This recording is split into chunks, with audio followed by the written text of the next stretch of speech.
Hello dear students, welcome back to organised knowledge channel. और आज की इस वीडियो में बच्चों हम डिस्कस करेंगे worksheet number 29 for class 7th mathematics की। बच्चों ये वर्कशीट है जो आपके लिए 19 जनवरी 2021 के लिए शेड्यूल की गई है। आज की वर्कशीट में बच्चों हम लाइंस एंड एंगल्स का रिवीजन करेंगे। और अभी तक अगर आपने चैनल को सब्सक्राइब नहीं किया है तो प्यारे बच्चों चैनल को सब्सक्राइब कर लो और बेल आइकन भी प्रेस कर लो ताकि आप बच्चों को हर वीडियो की नोटिफिकेशन मिलती रहे। So let's start. Let's do an activity. एक एक्टिविटी आपको करनी है। आपको क्या करना है? Take some toothpick, stick, match stick, paper strip, straw and arrange them in a following manner on a paper sheet. आपको कुछ टूथपिक्स लेनी है, स्टिक्स लेनी है, मैच स्टिक, पेपर स्ट्रिप लेनी है, ठीक है, स्ट्रॉ, और उन सबको आपको कुछ इस तरह से अरेंज करना है। तो देखिए कुछ इस तरह से आपको उनको पेपर के ऊपर अरेंज कर लेना है।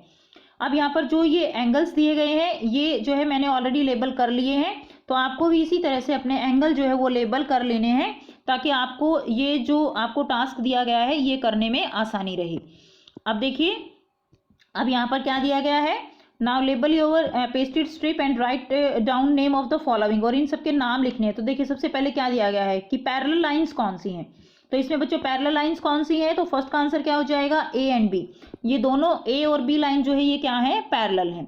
उसके बाद नेक्स्ट है ट्रांसवर्सल लाइन। तो ट्रांसवर्सल लाइन कौन सी है, सी, यानी इन दोनों को जो काट रही है ये लाइन ये क्या है, सी। ट्रांसवर्सल लाइन इसको कहेंगे सी। नेक्स्ट देखिए इंटरसेक्टिंग लाइन। इंटरसेक्टिंग लाइन कौन सी है, जो दोनों एक दूसरे को काट रही हैं। तो थर्ड का आंसर क्या हो जाएगा, थर्ड का आंसर हो जाएगा एम एन, दोनों जो है इंटरसेक्टिंग लाइन है, ठीक है। ये सी का आंसर हो जाएगा आपका थर्ड का। नेक्स्ट देखिए नेक्स्ट है पेयर ऑफ कॉरस्पॉन्डिंग एंगल्स। तो यहाँ पर आपको बताना है कि कॉरस्पॉन्डिंग जो है वो एंगल यहाँ पर आपके कौन से हैं। सो बेटा कॉरस्पॉन्डिंग एंगल कौन से होते हैं, जिनकी पोजीशन सेम है। जैसे देखिए जो एंगल 1 है हमारा यहाँ पर और एंगल 5, इन दोनों की जो पोजीशन है वो दोनों की पोजीशन सेम है। इसी तरह एंगल 4 और एंगल 8 दोनों की पोजीशन सेम है। एंगल 2 और एंगल 6 की पोजीशन सेम है और 3 और 7 की पोजीशन सेम है। तो आप यहाँ पर आंसर लिख देंगे कॉरस्पॉन्डिंग एंगल में आपका, ठीक है। पेयर पूछा गया है ना, पेयर आपको बताना है। तो एंगल 1 और एंगल 5 एक पेयर ये हो गया, एंगल 2 और एंगल 6 का पेयर हो गया, एंगल 3 और एंगल 7 का पेयर हो गया, और इसी तरह एंगल 4 और एंगल 8 का पेयर हो गया। तो ये आपका क्वेश्चन नंबर 4 का आंसर हो जाएगा, ठीक है। नेक्स्ट करते हैं, क्वेश्चन नंबर 5 है हमारे पास यहाँ से, pair of alternate interior angle. Alternate भी है और इंटीरियर एंगल है, ठीक है। तो देखिए अल्टरनेट इंटीरियर एंगल, फिफ्थ का आंसर हम करेंगे। तो अल्टरनेट इंटीरियर एंगल कौन से होंगे आपके, देखिए एंगल 3, यहाँ पे आप देखिए एंगल 3 और एंगल 5 जो है, ठीक है, ये आपके अल्टरनेट और इंटीरियर एंगल हैं। तो यहाँ पर अल्टरनेट इंटीरियर एंगल में लिखेंगे एंगल 3 और एंगल 5, इनका पेयर पूछा गया है ना, एंगल 3 और एंगल 5। और इसी तरह देखिए एंगल 4 और एंगल यहाँ पे आपका 6, ठीक है ना, एंगल 4 और एंगल 6, तो ये आपका पेयर हो गया एंगल 4 एंगल 6, ये दोनों आपके अल्टरनेट इंटीरियर एंगल हैं। नेक्स्ट है नंबर 6, क्वेश्चन नंबर 6 है इसमें pair of vertically opposite angle. तो पेयर ऑफ वर्टिकली अपोजिट कौन से होते हैं, जो एक दूसरे के बिल्कुल सामने होते हैं, तो वो होते हैं pair of vertically opposite angle. तो इसमें हम करेंगे, इसमें देखिए अपोजिट एंगल कौन से हैं, अपोजिट 1 और 3 एंगल अपोजिट है। तो हम यहाँ पे कर रहे हैं क्वेश्चन नंबर 6 का आंसर। तो एंगल 1 और एंगल 3 दोनों एक दूसरे के अपोजिट है, एंगल 2 और एंगल 4। इसी तरह देखिए एंगल 5 एंगल 7 के अपोजिट है, ठीक है, और एंगल 6 एंगल 8 के अपोजिट है। इसमें अगर देखेंगे तो एंगल 9 जो है एंगल 11 के अपोजिट है, एंगल 10 एंगल 12 के अपोजिट है। तो ये सारे जो है पेयर आपको लिखने हैं, एक दूसरे के बिल्कुल अपोजिट है ना ये। नेक्स्ट देखिए नेक्स्ट है नंबर 7 क्वेश्चन, साथ साथ आप कॉपी में करते रहिए। नंबर 7 क्वेश्चन का आंसर क्या होगा, pair of alternate exterior angle. Pair of alternate exterior यानी जो बाहर की तरफ एंगल हैं वो आपको लिखने हैं एक्सटीरियर एंगल। तो देखिए एंगल 2 और एंगल 8 पेयर लिखना है तो बाहर वाले लिखने हैं, अल्टरनेट भी होने चाहिए और एक्सटीरियर भी। तो 2 और 8 का पेयर है और 1 और 7 का पेयर है। तो आप लिख देंगे एंगल 2 और एंगल 8 और एंगल 1 के साथ एंगल 7, ये पेयर बन जाएगा, ये आपका 7 का आंसर हो जाएगा।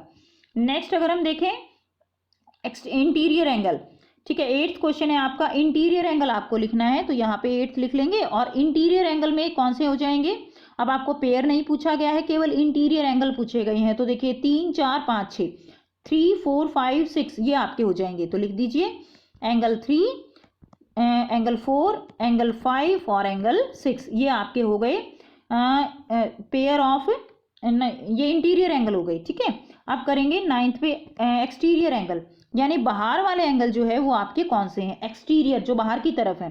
तो देखिए 1 2 और इधर 7 और 8, तो एंगल 1, एंगल 2, एंगल 7, एंगल 8 ये आपके हो गए एक्सटीरियर एंगल। ठीक है, तो ये आप अपनी कॉपी में कर लेंगे।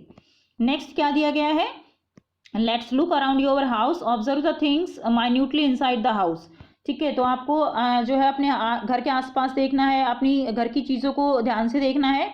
Also recall the pre COVID era when you use to go out of the house and now prepare a list of things and situation where you find parallel lines and intersecting lines. तो बेटा आपको क्या करना है, आपको अपने चारों तरफ देखना है। ठीक है, और आपको जो भी सामान ऐसा दिखता है जिसमें कि पैरेलल लाइंस का यूज़ हो रहा है या इंटरसेक्टिंग लाइंस का यूज़ हो रहा है, तो आपको वो जो है यहाँ पर एग्जाम्पल लिखने हैं। तो अगर हम पैरेलल की बात करें तो देखिए जो रेलवे ट्रैक होता है उसकी जो लाइंस होती हैं वो इस तरह से पैरेलल होती हैं बिल्कुल एक दूसरे के। ठीक है, तो रेलवे ट्रैक आप लिख सकते हो एग्जाम्पल में। तो फर्स्ट एग्जाम्पल आप क्या लिख सकते हो, फर्स्ट एग्जाम्पल पैरेलल में आप जो है रेलवे ट्रैक लिख सकते हो।